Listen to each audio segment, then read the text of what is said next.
नमस्कार, शाम के ठीक 5 बज चुके हैं और आप देख रहे हैं prime time debate show India का सवाल और मैं हूं आपके साथ प्रीति चौहान।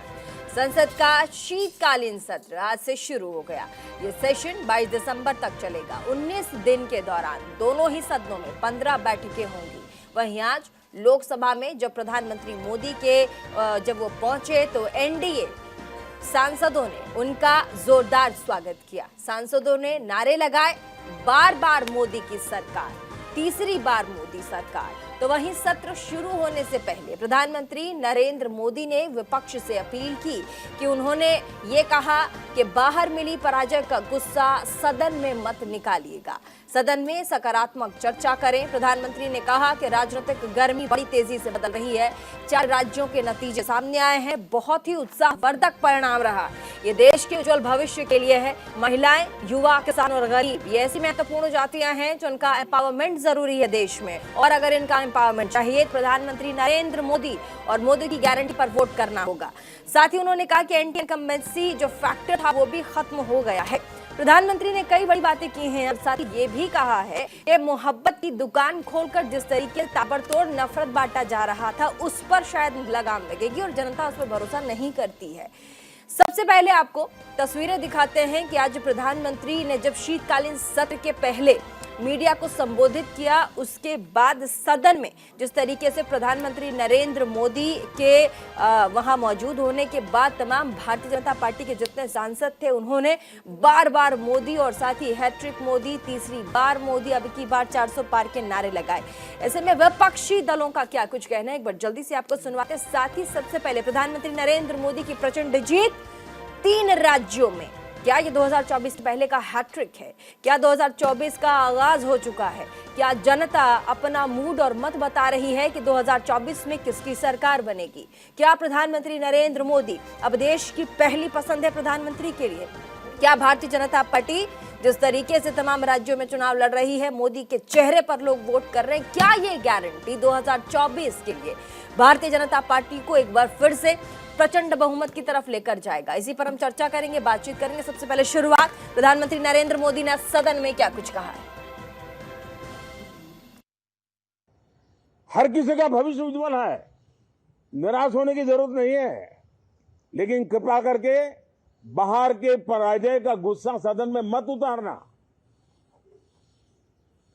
हताशा, निराशा होगी, आपके साथियों को आपका दम दिखाने के लिए कुछ न कुछ करना भी पड़ेगा, लेकिन कम से कम लोकतंत्र के इस मंदिर को वो मंच मत बनाइए। और अभी भी मैं कहता हूं, मैं मेरे लंबे अनुभव के आधार पर कहता हूं कि थोड़ा सा अपना रुख बदलिए, विरोध के लिए विरोध का तरीका छोड़िए, देश हित में सकारात्मक चीजों का साथ दीजिए, अच्छी उसमें जो कमियां हो उसकी डिबेट कीजिए। आप देखिए देश के मन में आज जो ऐसी कुछ बातों पर नफरत पैदा हो रही है, हो सकता है वो मोहब्बत में बदल जाए, तो मौका है, ये मौका जाने मत दीजिए। और इसलिए हर बार मैं करबद्ध प्रार्थना करता रहा हूं कि सदन में सहयोग दीजिए। आज मैं राजनीतिक दृष्टिकोण से भी कहना चाहता हूं कि आपका भी भला इसमें है कि आप देश को सकारात्मकता का संदेश दें, आपकी छवि नफरत की और नकारात्मकता की बने, वो लोकतंत्र के लिए अच्छा नहीं है। लोकतंत्र में विपक्ष भी इतना ही महत्वपूर्ण है, उतना ही मूल्यवान है और उतना ही सामर्थ्यवान भी होना चाहिए। और लोकतंत्र की भलाई के लिए मैं फिर से एक बार अपनी ये भावना को प्रकट करता हूं। सबसे पहले प्रधानमंत्री नरेंद्र मोदी की कल की भव्य तस्वीर आपको दिखाते हैं। कल जब प्रधानमंत्री नरेंद्र मोदी 4 राज्यों में जीत के बाद, प्रचंड बहुमत मिलने के बाद जैसे ही भारतीय जनता पार्टी के कार्यालय में पहुंचे, उनका स्वागत किस तरीके से किया गया, तस्वीरें सबसे पहले आपको वो दिखाएंगे। उसके बाद फिर आज प्रधानमंत्री ने जो कहा, उसके बाद विपक्षी पार्टियों ने कैसे प्रधानमंत्री को लेकर के बहुत कुछ कहा है, वो भी आपको सुनवाएंगे। सबसे पहले प्रधानमंत्री नरेंद्र मोदी की कल की तस्वीर एक बार जल्दी से आपको दिखाते हैं, जब प्रधानमंत्री नरेंद्र मोदी पहुंचे थे भारतीय जनता पार्टी के कार्यालय। 3 राज्यों में भारतीय जनता पार्टी को प्रचंड बहुमत, और वो भी ऐसे राज्य जो कि हिंदी बेल्ट है, मध्य प्रदेश, छत्तीसगढ़ और राजस्थान। छत्तीसगढ़ के लिए खुद कहा जाता है कि बीजेपी भी श्योर नहीं थी, लेकिन जनता ने नब्ज पकड़ा, जनता ने मोदी की गारंटी पर वोट दिया। और ये भी अब कहा जा रहा है कि भारतीय जनता पार्टी ने जो रूरल एरियाज थे, जो गांव ग्राम के लोग थे, जहां पर लोग भूपेश बघेल से खुश नहीं थे, उन नब्जों को बीजेपी ने पकड़ा, प्रधानमंत्री ने पकड़ा और वहां टारगेट किया, और उन लोगों ने उठकर भारतीय जनता पार्टी को वोट करके जिताया है। तो एक बार जल्दी से विपक्ष ने क्या कुछ कहा है। आज प्रधानमंत्री ने जब सदन की शुरुआत के पहले कहा, उसके बाद विपक्ष ने प्रधानमंत्री के बयान पर क्या कुछ कहा। एक बार जल्दी से शुरुआत अधीर रंजन चौधरी, देखिए सांसद हैं कांग्रेस के, वो क्या कहते हैं। 4 विंडोज में आपको सुनवाते हैं क्या कुछ उन्होंने कहा। कुछ दिन पहले कर्नाटक में चुनाव हुई थी, हिमाचल में भी हुई थी। उस समय मोदी जी की यह ज्ञान कहाँ थी पता नहीं। अभी जीतने के बाद सारे ज्ञान उभर कर आ रहे हैं। अच्छा है, अगर ये इस तरह की चले तो अच्छा है, लेकिन मोदी जी समय समय पे ज्ञान निकालते हैं और उनकी सुविधा के मुताबिक वो ज्ञान खो भी जाते हैं। ये प्रधानमंत्री जी, और मान लीजिए छत्तीसगढ़ में प्रधानमंत्री वर्सेस बाघेल, और राजस्थान में प्रधानमंत्री वर्सेस गहलोत, वोट इस तरह की हुई। हमें पहली बार देखा कि दिल्ली छोड़ के देश के प्रधानमंत्री गांव-गांव भटक रहे हैं चुनाव जीतने के लिए, ये भी देखा है। बीजेपी जो कह रहे हैं प्रधानमंत्री के अलावा उनके पार्टी का कोई है ही नहीं, तो क्या करे। एक ही मोहरा है प्रधानमंत्री और मोदी जी, और मोदी जी की तिलस्मी पे चलने वाला पार्टी है। तो ये बीजेपी की जीत नहीं, मोदी की जीत है। ये बीजेपी अगर माने तो ठीक है। ये ना आरएसएस की जीत है, ना विश्व हिंदू परिषद की जीत है, ना बीजेपी की जीत है। वो मान ले कि मोदी की जीत है। भारतीय जनता पार्टी को बड़ी जीत प्राप्त हुई है। अगर जीता है तो हम उनका अभिनंदन करेंगे, जीते हैं तो। चाहे मोदी जी हो, चाहे अमित शाह जी हो, चाहे नड्डा जी हो। तेलंगाना का भी निर्णय बहुत ही महत्वपूर्ण है। वहां भी मोदी जी गए थे, वहां भी अमित शाह ने डेरा डाला था, वहां नड्डा साहब भी गए थे, पूरी बीजेपी वहां भी उतरी थी।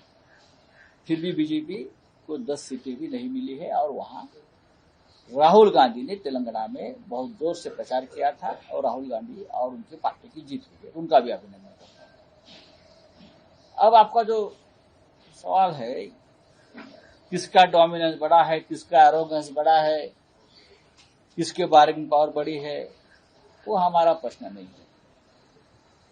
कल के निर्णय और निकाल के बाद भी इंडिया अलायंस मजबूती से खड़ी रही। 6 दिसंबर को इंडिया अलायंस की दिल्ली में महत्वपूर्ण बैठक कांग्रेस के अध्यक्ष खड़गे साहब के घर पे है। मैं इतना कह सकता हूं कि महाराष्ट्र से शिवसेना पक्ष प्रमुख, पार्टी चीफ उद्धव ठाकरे जी उस बैठक में शामिल होंगे। दिल्ली में बातचीत होगी, जो करनी है। ये इंडिया अलायंस के कुछ हमारे जो सदस्य हैं, उनके कुछ गिले शिकवे है ये 5 राज्यों के बारे में, खास करके जब बड़ी पार्टी होती है कांग्रेस जैसे। चलिए आपको इस मुद्दे पर अपने गेस्टों से मिलवाते हैं। हमारे साथ यश श्रीवास्तव होंगे, प्रवक्ता कांग्रेस के। हमारे साथ पीयूष पंत, वरिष्ठ पत्रकार, हमारे साथ होंगे इस डिबेट में। अशोक यादव, प्रवक्ता समाजवादी पार्टी से। नाजिम खान, राजनीतिक विश्लेषक। डॉक्टर अपूर्वा सिंह, प्रवक्ता भारतीय जनता पार्टी की, थोड़ी देर में हमें ज्वाइन कर लेंगी। शुरुआत करेंगे यश श्रीवास्तव, प्रवक्ता कांग्रेस पार्टी के। प्रधानमंत्री ने आज कहा कि खीज से अपना जो हार का खीज है, उसे कम से कम आप सदन के अंदर आज मत निकालिएगा। आज पहला दिन है, और ऐसे में सदन में ये नहीं होना चाहिए। स्वस्थ लोकतंत्र में यही कहा जाता है कि हार का गुस्सा सदन में विपक्षी पार्टी ना निकाले। लेकिन सदन के अंदर देखा गया कि आप लोग होर्डिंग्स वगैरह दिखा रहे थे, जिसके लिए 12 बजे सदन को स्थगित भी कर दिया गया, 12 बजे तक के लिए आज दोपहर। यश श्रीवास्तव, आपको मेरी आवाज आ रही है? जी हाँ, मुझे आपकी आवाज आ रही है। जी, क्या बोलिए। आपको मेरी आवाज पहुंच रही है? बिल्कुल यश, बताइए। देखिए, सदन स्थगित किसने किया वो विपक्ष के हाथ में तो है नहीं। सदन सभापति महोदय के हाथ में रहता है, वो स्थगित करते हैं। दूसरी बात, हमारे वर्तमान प्रधानमंत्री जी हारते तो बुरा है ही, आज देखा है कि जीतते भी बुरा है।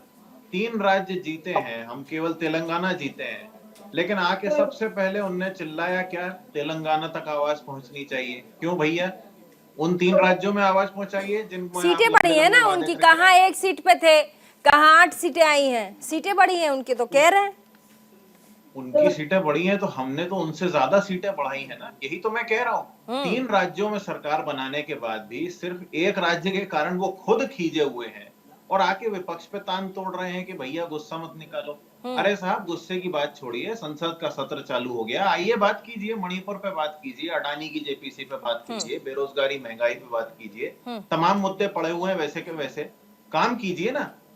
फिर आ गए हर ड्रामा नाटक में, हर फिल्म में, हर डेली सोप में जो सालों तक खिंचता है, ऐसे कलाकार भरे होते हैं जो खुद गलत होते हैं लेकिन चिल्ला चिल्ला के दूसरों को गलत बोलते हैं। यदि आपको संसद चलानी है तो आप संसद चलाइए ना महोदय, हम कहाँ रोक रहे हैं। हमारे नेता आके खड़े हैं, हम हर बात पे बात करने को तैयार हैं। नहीं, लेकिन हम तो अधीर रंजन मैं भी चौधरी कह रहा हूं। अधीर रंजन चौधरी कह रहे हैं कि जीत किसकी है, सिर्फ मोदी की। आरएसएस हार गए, भारतीय जनता पार्टी हार गई, जीत तो सिर्फ मोदी की। कटाक्ष है।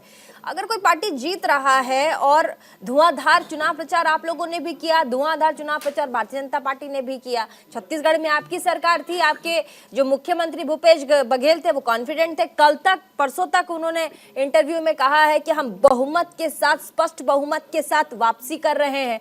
तो ऐसे में आप जो एंटी इनकम्बेंसी निचले दरे पे था, आप उसकी नब्ज नहीं पकड़ पाए, तो उसकी खींच आप प्रधानमंत्री के भाषण में और सदन के अंदर वो वही तो कह रहे हैं।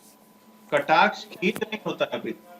ये बिल्कुल सच है कि वर्तमान सरकार ने एक पे दांव लगाते आरएसएस भाजपा का भविष्य अधर में लटका दिया। एक आदमी का ब्रांड इतना बड़ा हो गया है कि यदि वो एक आदमी हट जाए पार्टी का अस्तित्व तो खत्म हो जाएगा। ये बात इन्हें समझनी चाहिए, ये समय पहले समझ लें तो अच्छी बात है, नहीं तो आगे चल के इनको खुद समझ में आएगा। ठीक है, अशोक जी, सारा सब कुछ मोदी जी का। जब अशोक यादव जी, भारतीय जनता समाजवादी पार्टी, अशोक यादव जी समाजवादी पार्टी से हमारे साथ प्रवक्ता बैठे हैं। उमर अब्दुल्ला कश्मीर, उन्होंने कहा है, बयान दिया है, अगर मध्य प्रदेश में अखिलेश यादव को जो 7-8 सीटें मांग रहे थे दे देते तो जीत जाते। क्या हो जाता कि सीटें नहीं दी, जीत दे देते तो जीत जाते, इंडिया अलायंस में थे। और अभी जो मीटिंग 9 तारीख को होने वाली है, उन्होंने बयान दिया है कि चलिए कांग्रेस पार्टी को कम से कम इस बहाने याद तो आया कि हम इंडिया अलायंस में और हमें इसकी मीटिंग भी करनी है। तो ये उमर अब्दुल्ला अगर ये कहते हैं अखिलेश यादव के लिए कि 7-8 सीटें ही मांगी थी, ये मैनेज हो सकता था कांग्रेस पार्टी से अलायंस में रहते हुए, इसके कई सारे मायने हैं मध्य प्रदेश के लिए। क्या कहेंगे आप? आवाज नहीं आ रही आपकी, अनम्यूट कर लीजिए, शायद म्यूट है।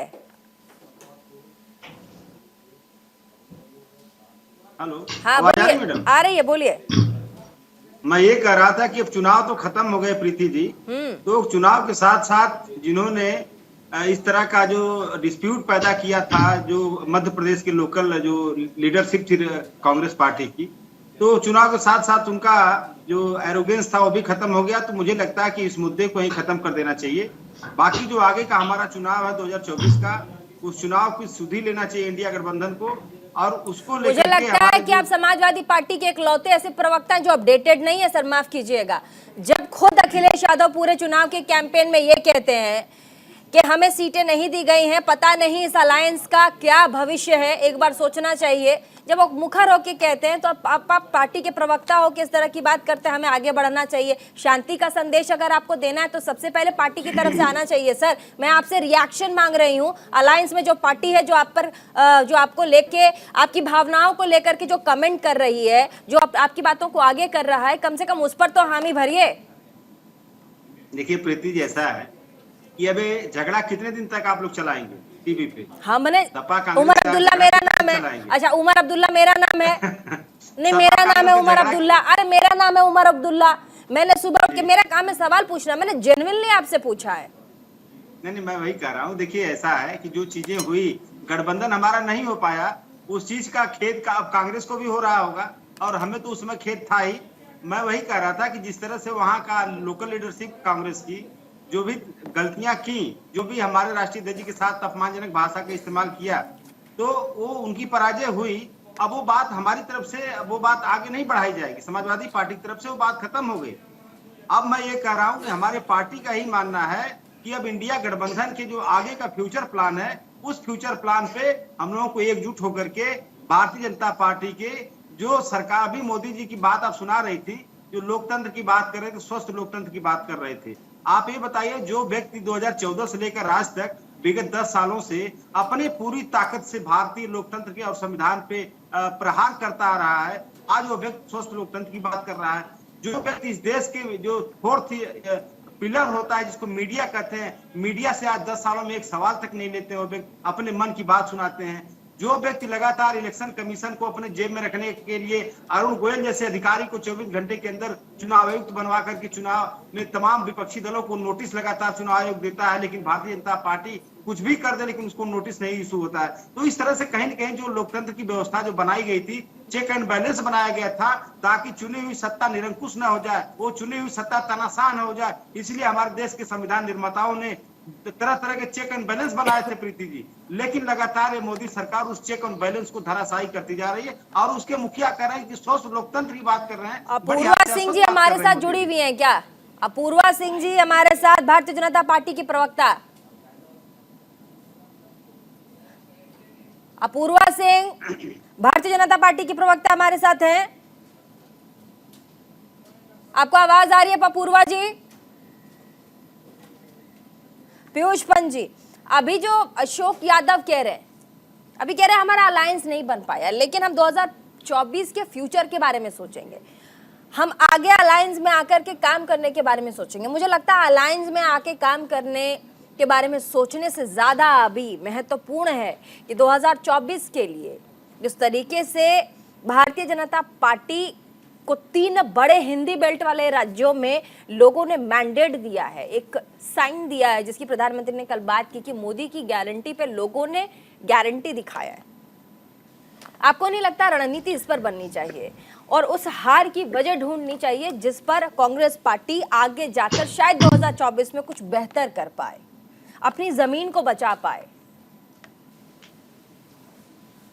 देखिए प्रीति जी, निश्चित रूप से उस पर काम होना चाहिए, और इसीलिए मुझे लगता है कि खड़गे जी ने एक मीटिंग बुलाई है 6 तारीख को, जो है सभी जो घटक दल हैं उनकी। और ये जो राज्य के चुनाव थे वो निकल गए, ठीक है, जीत हार लगी रहती है। और समाजवादी पार्टी, देखिए जो बात आप कह रही थी वो निश्चित रूप से ये बातें हुई थी। अखिलेश ने जिस तरह से कहा था कांग्रेस ने उनको सीटें नहीं दी थी जब वहां पे, लेकिन आज अखिलेश यादव का स्टेटमेंट है, अगर आपने देखा होगा तो उन्होंने कहा कि अब जो हो गया, हमें आगे बहुत लंबी लड़ाई लड़नी है और हमें एकजुटता के साथ आगे चलना है।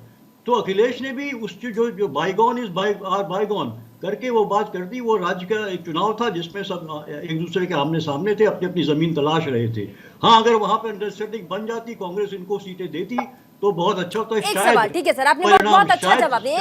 एक सवाल मेरे आपके जवाब से, उमर अब्दुल्ला अगर ये कहते हैं, जो उन्हें नजर आता है, वो भी एक राजनीतिक चेहरा है, उन्होंने कहा कि अगर 4 सीटें दे ही देते, 7 सीटें अगर दे ही देते तो क्या पता जीत जाते, रिजल्ट्स कुछ और होते।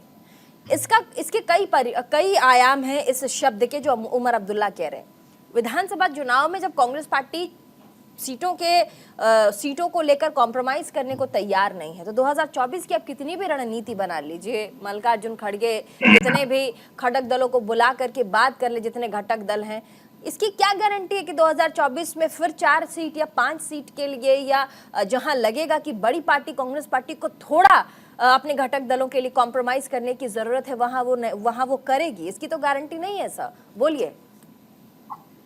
नहीं, देखिए गारंटी तो किसी बात की नहीं होती है, लेकिन अब जो अनुभव हुआ इन चुनावों से, निश्चित रूप से उससे कांग्रेस को सबक मिलेगा, वो समझेगी।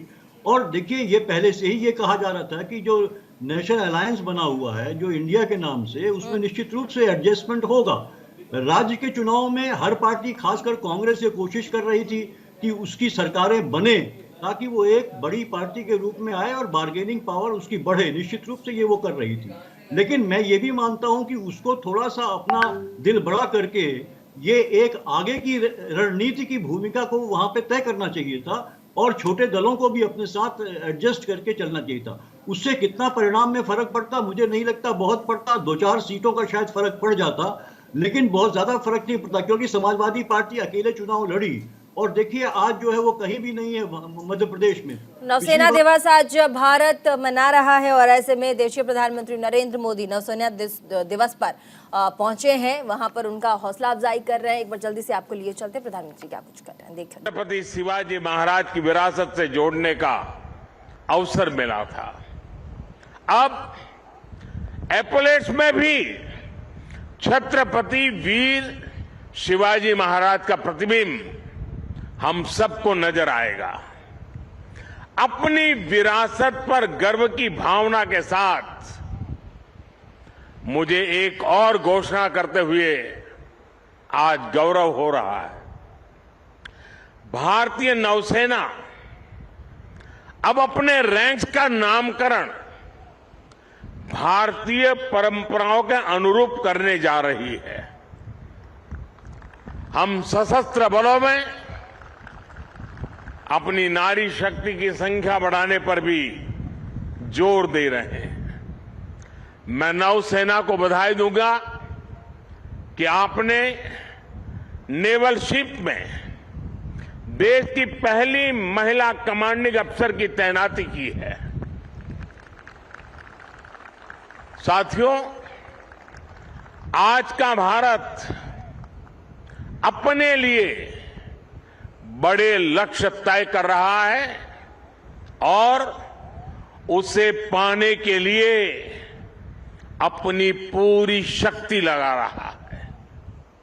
भारत के पास इन लक्ष्यों को पूरा करने के लिए एक बड़ी ताकत है। ये ताकत 140 करोड़ भारतीयों के विश्वास की है। ये ताकत दुनिया के सबसे बड़े लोकतंत्र की मजबूती की है। कल आपने देश के 4 राज्यों में इसी ताकत की झलक देखी। देश ने देखा जब लोगों के संकल्प जुड़ते हैं, जब लोगों की भावनाएं जुड़ती हैं।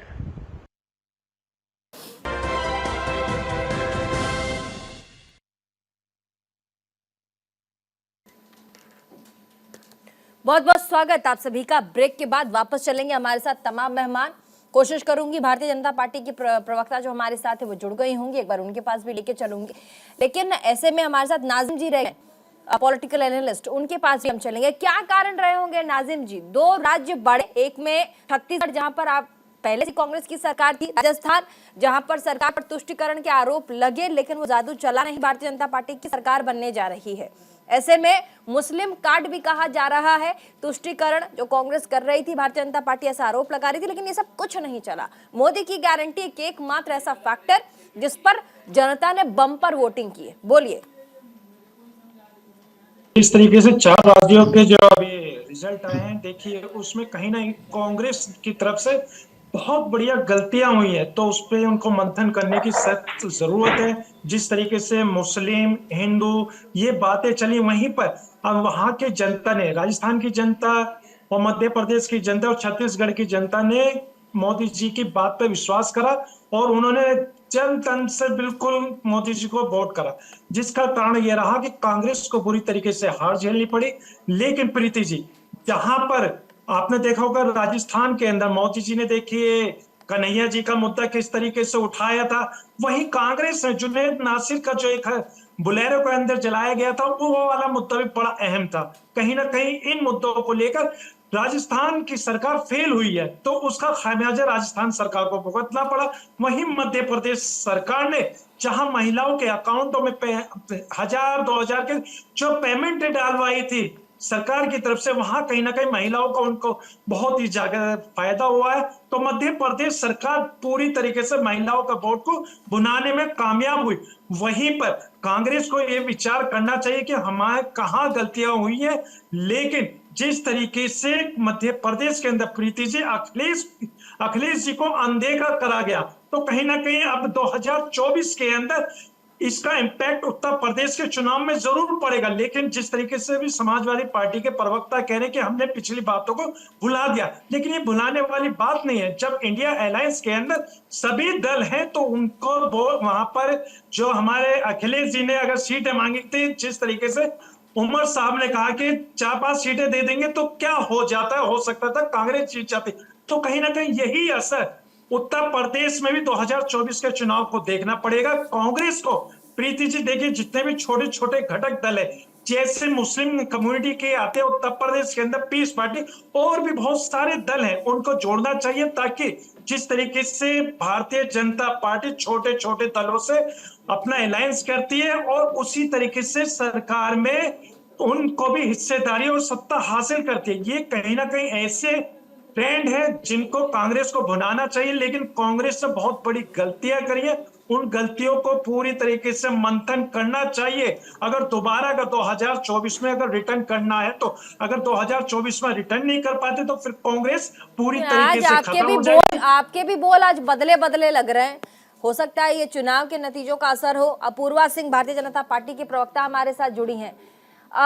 जी, एक तो 3 राज्यों में भारतीय जनता पार्टी की बम्पर जीत हुई है। कांग्रेस पार्टी कह रही है आज इस पर कि ये सिर्फ और सिर्फ मोदी की जीत है, यहाँ पर आरएसएस हार गया है और भारतीय जनता पार्टी इटसेल्फ हार चुका है। अभी अभी अशोक यादव ने कहा, श्रीवास्तव जी। हाँ देखिए प्रीति जी, मुझे लगता है इनके यहाँ की ये प्रथा रहती होगी कि इनके दल के जो नेता होते हैं वो इनके दल से अलग आइडेंटिटी रखते होंगे। ऐसी प्रथा भारतीय जनता पार्टी में नहीं है। मोदी जी अगर जीतते हैं तो बीजेपी और आरएसएस स्वतः ही जीत जाती है, आरएसएस जीतती है तो मोदी जी और बीजेपी स्वतः ही जीत जाती है, और अगर बीजेपी जीतती है तो भी आरएसएस और मोदी जी स्वतः ही जीत जाते हैं। तो हम लोगों के यहाँ पे है ना एक सामूहिकता वाली भावना है। हम लोगों के यहाँ अलग अलग ढपली और अलग अलग राग जो है वो नहीं अलापा जाता। तो ये जो है वो हम सबकी सामूहिक जीत है और ये किसी अकेले व्यक्ति की जीत नहीं है। हाँ, ये हो सकता है नेतृत्व मोदी जी का था, इसमें हम कोई दो राय नहीं है, इसमें हम मना भी नहीं करते, मगर ये जीत भारतीय जनता पार्टी की है। और मैं कहती हूँ भारतीय जनता पार्टी से ज्यादा ये जीत भारतीय जनता की है। यश श्रीवास्तव क्या कहेंगे? आप खुद ही आप अपूर्व नहीं कहूंगा, लेकिन आप खुद नरेंद्र मोदी के ये लोग भी वक्तव्य नारेबाज नेता एक जो चीज है, इस 3 राज्यों के रिजल्ट के बाद एक चीज तो साफ हो गया ना कि मोदी, प्रधानमंत्री नरेंद्र मोदी का जो चेहरा है वो हिट है। और आने वाले चुनाव 2024 जो आम चुनाव होने वाले हैं उसमें अब आपके पास प्रधानमंत्री के पैरेलल कोई चेहरा नहीं है। ये तो आपको समझ में आ गया क्योंकि मोदी की गारंटी पे जनता ने वोट किया है। इसके नतीजे आपके सामने हैं। बताइए। देखिए, जनता के वोट की टोटल वोट 4 करोड़ और 4 करोड़ 81 लाख, तो उसके बावजूद सीट ज्यादा है, जीत होती है, सच बात है। लेकिन वोट हमें कम नहीं, वोट बहुत मिले। और मैं फिर यही कारण तो आप खुश हो रहे हैं, यही आगे चल इनको खुद सोचना चाहिए कि एक चेहरे पर दांव खेल कि उस चेहरे के ही इनकी पार्टी का बचेगा, इसको विचार करना चाहिए। अब रहा समाज विचारों का, तो देखिए ये आज एक वीडियो आ गया, अभी राजस्थान शपथ भी नहीं की है, शपथ लेते देर राजस्थान के विधायक महोदय तक बाबा थे, आज विधायक आते ही राजस्थान को उत्तर प्रदेश बनाना शुरू कर दिया। ये वो भाजपा सरकार नहीं है रुद्रा जी के समय हुआ करती थी या विजय राजे जी हुआ करती थी। ये अलग है, ये आरएसएस बीजेपी से बिल्कुल अलग बीजेपी। इन्होंने अभी शपथ नहीं ली है और आपकी दादागिरी शुरू कर, दुकानें बंद करवाना, पुलिस पकड़ना, ये सब चालू हो गया। छत्तीसगढ़ में कोई कहाँ जंगल खत्म करने हैं उसकी अभी तो रूपरेखा छत्तीसगढ़ तैयार में होगी। सरकार भी नहीं बनी है, इस्तीफा तो भूपेश बघेल ने सौंपा तक नहीं है। क्या बोल रहे हैं आप बताइए तो? अभी तो इस्तीफा सौंपा भी नहीं यार। पीयूष पंत हमारे साथ रुकिए ना, उनको संवैधानिक जो पद है और उसका किस तरीके से इस्तेमाल होता है उनको पता होगा। सर अभी तक अब बताइए, यश श्रीवास्तव कह रहे हैं कि छत्तीसगढ़ में अभी से गैर कानूनी काम चालू हो गए, वो कह रहे हैं अभी से वहाँ गुंडाराज स्टार्ट हो गया। अरे अभी तक तो इस्तीफा नहीं सौंपा भूपेश बघेल ने। मैं राजस्थान पीयूष पंत जी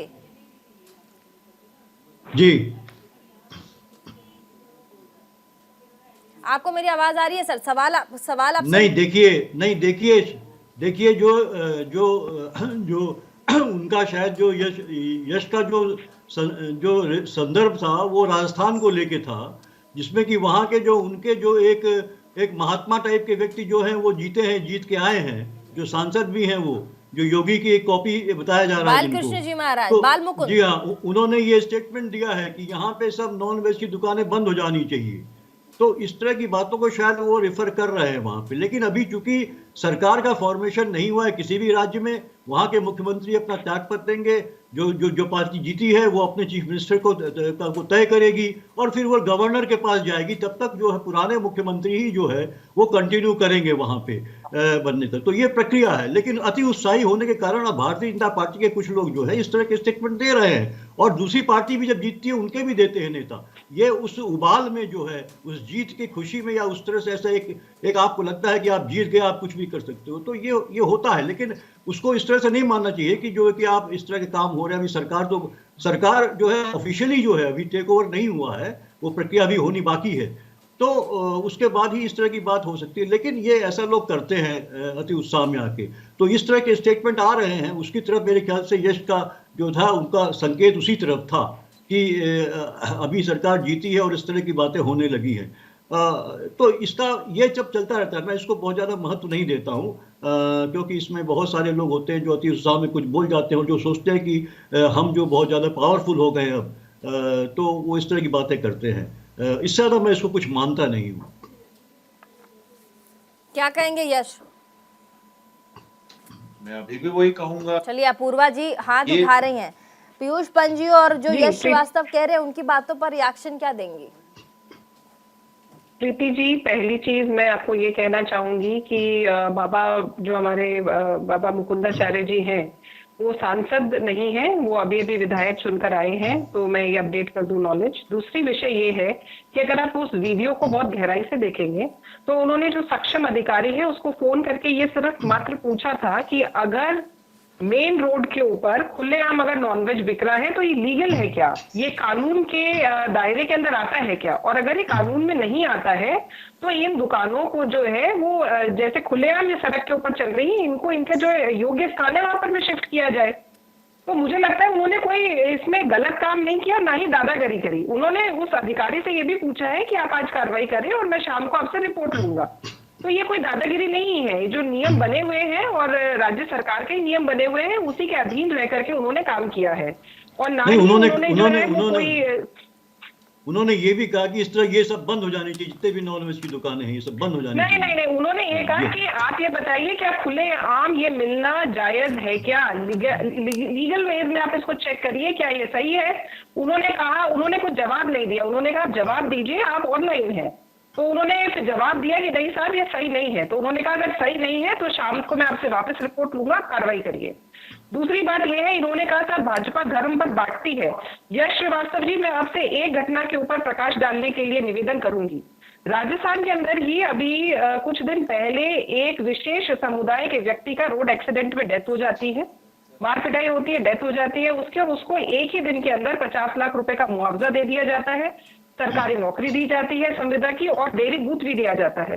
वहीं कन्हैया लाल पारीक जो है, जिसको सर तन से जुदा की धमकी मिलती है, मगर उस धमकी के बाद में वो पुलिस के पास जाता है कि इन लोगों ने मुझे धमकी दी है, पुलिस कोई कार्रवाई नहीं करती और उसका सच में जो सर है वो तन से जुदा हो जाता है। ये दो घटनाएं इसी राजस्थान के अंदर होती हैं, और आप फिर उसके ऊपर ये कहते हैं कि क्या रोड एक्सीडेंट में किसी और धर्म के लोग नहीं मरते? क्यों एक विशेष समुदाय के लोगों को 50 लाख रुपए से नवाज ठीक दिया है, यश जाता श्रीवास्तव जी से और जवाब बाकी ले के लेते हैं। घर वाले जो है वो 2 लाख रुपए के लिए दर दर भटकते रहते हैं। तो ये धर्म और राजनीति की बात ना करें, क्योंकि भारतीय जनता पार्टी का तो जो पहला ही नारा है वो ये है कि सबका साथ, सबका विकास, सबका प्रयास और सबका विश्वास। हमने कोई भी पॉलिसी जो है ना वो हिंदू और मुसलमान में बांटकर या किसी जाति या अच्छा, धर्म में बांट करके नहीं करी। यश श्रीवास्तव जी से इनसे जवाब ले लेते हैं। एक तो प्रधानमंत्री के चेहरा वर्सेस मैं कह रही हूँ एक ऐसा स्ट्रॉन्ग बताइए चेहरा जो 2024 के लिए जनता उनकी गारंटी पर वोट दे, कौन हो सकता है? साथ ही जो अपूर्वा जी कह रही हैं उस पर जवाब दीजिए। प्रीति जी, अपूर्वा जानता हूँ क्या, लेकिन यदि वो बात जी के बारे में बात करने की रुचि नहीं, इस का जो विषय था संसद में हमारे वर्तमान प्रधानमंत्री का एक और मजेदार सा, उस बारे में मैं एक बार फिर देता हूँ कि हमारे वर्तमान 3 राज्यों में के बाद भी तेलंगाना का मलाल लेके बैठे तो कोई ना कोई कारण होगा। और दूसरी बात कि उनको इस तरह की बातें बजाय उस बात का जवाब देना चाहिए जो विपक्ष उनसे साल से पूछ रहा है। मणिपुर को 7 महीने हो कोई जवाब नहीं दिया है हमारे ने, और भी कई बातें की जेपीसी, बेरोजगारी, सारे वो मुद्दे जो एक नेता के दायित्व हैं जो संसद में बैठे हुए हैं वो छोड़ के वो सब करते। तो वर्तमान प्रधानमंत्री की बहुत बढ़िया टोटका है कि वो जो खुद गलतियां कर तुरंत चिल्ला के लिए तबाही मचाना चाहते हैं, तुम खराब हो, तुम खराब हो, खराब है। ये उनका बहुत बढ़िया फॉर्मूला है। ये फॉर्मूला ज्यादा दिन नहीं, अभी भी मैं कह रहा हूँ ऐसा कि ये फॉर्मूला ज्यादा दिन, लोगों को अब सच दिख रहा है। मैंने अभी आपको बताया जीत के बावजूद टोटल वोट्स कांग्रेस, ये तो पहले भी आप लोग कहते रहे, चुनाव के पहले भी कई बड़े बड़े जो स्पोक्स पर्सन कांग्रेस पार्टी के हैं, चाहे वो सुप्रिया श्रीनेत से लेकर के पवन खेड़ा और तमाम लोग, उन्होंने कहा कि लोगों को दिख रहा है, उन्होंने कहा कि लोगों को दिख रहा है और ये जो चुनाव होगा विधानसभा, ये सेमीफाइनल होगा और आप देखिएगा बीजेपी का क्या हाल होने वाला, लोग उन्हें वोट नहीं देंगे। लेकिन हुआ उल्टा ना, यही तो मैं आपसे पूछ रही हूँ। आप कह रहे हैं कि ऐसा नहीं होगा, नहीं होगा, लेकिन यही आप पहले 6 महीने से कह रहे थे। अभी जो नतीजे आए हैं उससे आपकी जितनी बातें थी वो सब उलट गई हैं। अब इसके आगे मैं कह रही हूँ कि 2024 के लिए कैसी गारंटी वाला चेहरा आप किसको बनाएंगे, कौन होगा, क्या करेंगे आप? देखिए, मैं इसलिए इस हार बीजेपी भी कर्नाटक इसी साल, तो उसके बाद भी बीजेपी ने अपना रवैया आज भी हमारे। चलिए यश श्रीवास्तव जवाब अशोक यादव जी से लेते हैं। वैसे ही झूठ और अशोक यादव जी से जवाब लेते हैं। जो यश श्रीवास्तव कह रहे हैं, मैं जो उनसे सवाल पूछ रही हूँ, जो जवाब दे रहे हैं, मैं तो उनके जवाब को अभी कंसीडर नहीं करूंगी कि वो दे नहीं पा रहे जवाब या फिर वो देना नहीं चाहते। आप क्या कहेंगे? क्योंकि आपने कहा कि अलायंस में हमारी पार्टी आगे जाएगी, हम अच्छा सोचेंगे, आगे जाकर मोदी के लिए हम देखते हैं कि भारतीय जनता पार्टी वर्सेस हम क्या कर सकते हैं, क्या हो सकता है? मोदी की guarantee versus what? Modi ji की गारंटी हम कैसे माने? मोदी जी की कौन सी गारंटी प्रीति जी हम माने? वो गारंटी माने जिसमें वो कह रहे थे भ्रष्टाचारियों को जेल में डालने की मोदी गारंटी, उस गारंटी को माने? या इस देश के जो भी गारंटी मोदी जी दिए थे 15 लाख रुपए नतीजे आने के बाद भी आपको गारंटी पर भरोसा नहीं है? नहीं, मोदी जी सुनिए, ऐसा है प्रीति जी, लेट मी से, आप ये बताइए मोदी जी ने आज तक अगर एक भी बात अगर सही बोला हो तो उसकी गारंटी हम माने?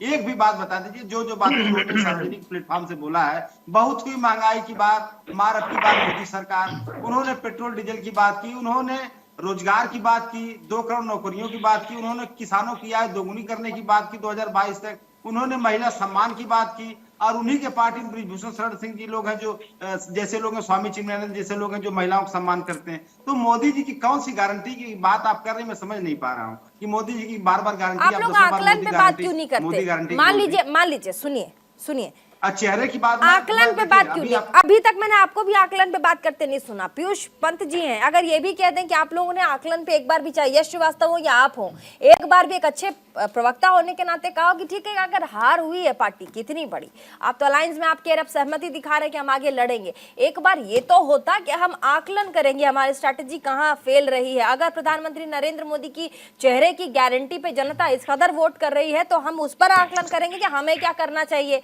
आपका जो प्लानर था, जो स्ट्रैटेजी देखता है, जो रणनीति देखता है, उसकी गलती कहाँ हुई है, इस पर आप लोग बात नहीं कर रहे सर। क्या ये नहीं लगता कि ये प्रॉब्लम है विपक्ष की पार्टियों में? कहां चले गए यादव जी, अशोक यादव जी, पीयूष पंत जी, वैश्विक पत्रकार सर, मैं जो कह रही हूं उससे कितना सहमत हैं आप? नहीं, देखिए, आकलन तो करना ही पड़ेगा, और इसलिए क्योंकि और अगर इनको 2024 में भारतीय जनता पार्टी को चुनौती देनी है मिलके, तो ये आकलन करना बहुत जरूरी है। और आकलन तो करते रहना चाहिए, आप चाहे हारे चाहे जीते, आपको आकलन करना चाहिए, हार जीत दोनों का। और भारतीय जनता पार्टी का यही एक प्लस पॉइंट है कि वो हारने में भी आकलन करते हैं और कमियों को दूर करते हैं, और जीतने में भी करते हैं कि आखिर जीत हमें क्यों हुई, क्या स्ट्रेटजी थी जिसके चलते हम जीते हैं, ताकि उसका इस्तेमाल वो आगे भी दूसरी जगह कर सकें। तो आकलन करना बहुत जरूरी है ये, और ये मुझे लगता है आकलन के लिए ही जो है खड़गे जी ने जो है 6 तारीख को एक मीटिंग बुलाई है इंडिया की। तो आकलन करेंगे, और कांग्रेस भी आकलन कर रही है, उस बात का कर रही है। लेकिन सवाल यह आकलन करने के बाद आप उन दूरियों को, उन कमियों को दूर करते हैं कि नहीं करते हैं, और उनको दूर करके भविष्य की अपनी रणनीति में शामिल करते हैं कि नहीं है, ये ज्यादा सवाल है। जो फर्क दिखता है भारतीय जनता पार्टी और दूसरी पार्टियों में वो यही है कि वो आकलन भी कर लेंगे, लेकिन उनको दूर कैसे करेंगे या उसके हिसाब से कैसे अपनी कमियों को दूर करेंगे, इस पे बहुत ज्यादा तवज्जो नहीं दिया जाता है। तो इसलिए करना बहुत जरूरी है। उमर अब्दुल्ला के बयान को कैसे देखते हैं आप, जो आज उन्होंने कहा है? क्योंकि ऐसे में उमर अब्दुल्ला का बयान पूरे विपक्ष, आपने कहा अखिलेश यादव का भी आपने जिक्र किया कि उन्होंने कहा कि हम इंडिया अलायंस में, ठीक है, पुरानी बातों को लेट इट गो करते हैं, लेकिन ये बात तो आती है ना कि जहां पर आप चुनाव लड़ने में पार्टी की कॉम्प्रोमाइज और सीट की बात आती है, वहां पर आप पीछे हट जाते हैं। उसके बाद अभी जब भारतीय जनता पार्टी प्रचंड बहुमत से जीतती है, उसके बाद पार्टी के अंदर किचकिच होती है। तो अभी 6 तारीख को आप कह रहे हैं कि मल्लिकार्जुन खड़गे ने बुलाया है मीटिंग, उसके बाद देखिए क्या होता है, इस पर क्या कहेंगे सर? नहीं, इसके बाद क्या होगा ये तो देखिए 6 तारीख को पता लगेगा, लेकिन जिस तरह से अखिलेश जी का जो स्टेटमेंट आया है उससे ये लगता है उमर अब्दुल्ला ने जो है वो अपनी बात कही है। निश्चित रूप से कहीं ना कहीं उनको लगता है कि अगर कांग्रेस एक जो है कि बिग ब्रदरली एटीट्यूड नहीं करे तो बेहतर हो, ये उन्होंने एक आगाह भी किया है, और उसी तरफ उनका इशारा है कि कांग्रेस को समझना होगा कि अपने जो घटक है उनको भी साथ लेके चलना होगा, चाहे वो राज्य के चुनाव हो या फिर वो केंद्र का चुनाव हो। एक बड़ी बात ये होती है जब आप एक व्यापक गठबंधन बनाते हैं तो आपको जो है स्पेस देनी होती है, उसी की तरफ उनका इशारा था। लेकिन उनके लिए भी जरूरी है कि वो गठबंधन में शामिल हो, और इस तरह की बातें अगर वो करते हैं तो ठीक है, ये उनकी आज़ादी है, और उन्होंने एक तरफ इशारा किया है, आगाह करने का काम किया है, आगाह करते भी रहना चाहिए, क्योंकि आप अगर पार्टनर बने हैं तो ये आपकी ड्यूटी है कि आप जो है हर किसी को आगाह करिए कि साहब ये गड़बड़ी आपकी तरफ से हो रही है। तो मुझे लगता है इसमें कोई वो बात नहीं, लोकतांत्रिक तरीका है, इंडिया गठबंधन वैसे भी एक लोकतांत्रिक तरीके से पैदा हुआ गठबंधन है। तो ये बात उन्होंने कही, उसका स्वागत होना चाहिए और कांग्रेस को इस पर मनन करना चाहिए। वही अखिलेश यादव की भी एक बड़ा स्टेटमेंट, जहां उनको मुझे लगता था कि जिस तरह से उन्होंने मध्य प्रदेश के संदर्भ में एक काफी उनका स्टेटमेंट उस तरीके का नहीं आना चाहिए था। भले ही अगर कांग्रेस ने उनके साथ जो है कि बदसलूकी की या इंसाफ नहीं किया, तो लेकिन चूंकि वो पार्टनर है गठबंधन के, और उनको ये समझना चाहिए कि वो भी बहुत छोटी है मध्य प्रदेश के चुनावी क्षेत्र में, समाजवादी पार्टी अभी बहुत छोटा प्लेयर है, लेकिन उनको ये समझना चाहिए। ठीक है, लेकिन घटक दल, मैं कह रही हूँ सर, अलायंस का मतलब ही होता है कि आप किसी के साथ जुड़ते हैं और छोटी बड़ी चीजों को लेकर के कॉम्प्रोमाइज करते हैं, तभी आप बड़ा खेल पाते हैं जो आपको 2024 में खेलना है। छोटी सीटों पर 7 सीटें थी, ज्यादा नहीं थी। उमर अब्दुल्ला वही कह रहे हैं कि 7 से 8 सीटों पर आप कॉम्प्रोमाइज नहीं कर पाए। आगे जाकर 2024 के बारे में आप सोच रहे हैं, घटक दल आपका साथ दें, क्यों साथ दें, ये तो बड़ा सवाल है ना पीयूष सर। नहीं, बिल्कुल सही बात है। देखिए, आपको बड़ा दिल दिखाना पड़ेगा अगर आप नेतृत्व करना चाहते हैं इस गठबंधन का, तब तो आपको और भी उदार होना होगा, आपको और भी अपने घटक जो साथी हैं उनको ज्यादा स्पेस देनी पड़ेगी, तभी आप जो है उनको साथ लेके चल सकते हैं। तो ये कमी कांग्रेस में है, हाथ उठा रही है। अपूर्वा जी के पास ये कमी बीजेपी में भी रहती है। देखिए, बीजेपी को भी अभी 38 दलों की याद अब आई, जहां पे इन्होंने 28 दलों का गठबंधन बना। तो बीजेपी को जब सत्ता मिली, बहुत ज्यादा उनके सांसद आ गए, तो उनको लगा हमसे बड़ा कोई नहीं है। तो ये बात होती है हर राजनीतिक दल में, लेकिन उसको समझना, लेकिन बीजेपी इसको समझती है। तुरंत उन्होंने 38 छोटे इनके पास कोई आधार नहीं ज्यादा, सबको जोड़ लिया अपने साथ दिखा। तो निश्चित रूप से ये होना चाहिए, ये आपकी स्ट्रेटजी होनी चाहिए, ये बड़ा दिल होना चाहिए, तभी आप जो है चुनाव जीत सकते हैं, तभी आप राजनीति में आगे बढ़ सकते हैं। ठीक है, कांग्रेस बड़ा को दिल सीखना होगा। कांग्रेस पार्टी को रखना पड़ेगा। यश श्रीवास्तव, ये कहना है पीयूष पंत जी का, कितना अग्री करेंगे? अगर आप अलायंस को लेकर के चल रहे, घटक दल को अपने साथ 2024 के लिए अगर तैयार कर रहे हैं, देखते हैं, तो कांग्रेस पार्टी को एक बड़ा दिल दिखाना पड़ेगा, तभी आप लीड कर सकते हैं। आपको कॉम्प्रोमाइज करना पड़ेगा, जहां छोटे दलों को आपकी मदद की जरूरत पड़ेगी वहां आपको थोड़ा कॉम्प्रोमाइज करना पड़ेगा। यश श्रीवास्तव, निश्चित रूप से सबको साथ लेके, और हमने बहुत हद तक साथ लेके हम चले भी हैं। यदि कोई छोटी मोटी शिकायतें इस समय सामने आई तो उनका भी हल, और इस तरीके से आगे बढ़ते हुए मैं जरूर कहूंगा कि देखिए हमारे का बयान दिखाई दे रहा है, इस दलों की बात हो रही है, लेकिन ये बात जगह पर बनी, हमें और विचार विमर्श, रणनीति को सुधारने की जरूरत है, वो हम जरूर करें। लेकिन मैं ये देश के साथ लोगों से कि के बारे में बात करें तो देश में के लोगों ने ओपीएस, ठीक है नाजिम खान जी, अगर प्रधानमंत्री अपील करते हैं कि संसद में बेहतर काम हो और नकारात्मकता को तमाम पार्टी बाहर छोड़े, उनमें जो खामियां हैं उनका आकलन करे, तो इसमें गलत क्या है? गलत यही है वो खुद तो काम करे। नाजिम खान जी से मैंने पूछा है।